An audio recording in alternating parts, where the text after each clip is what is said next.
protect the outer diameter and end face of the shaft to ensure the radial and axial runout. Grooves are the first part to be ground out. Coolant is continuously sprayed into the grinding area to remove the powder and heat generated in the grinding.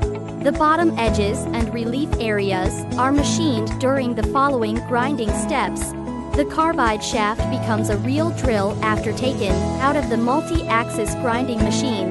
The drill is visually inspected under microscope to avoid any visible defects.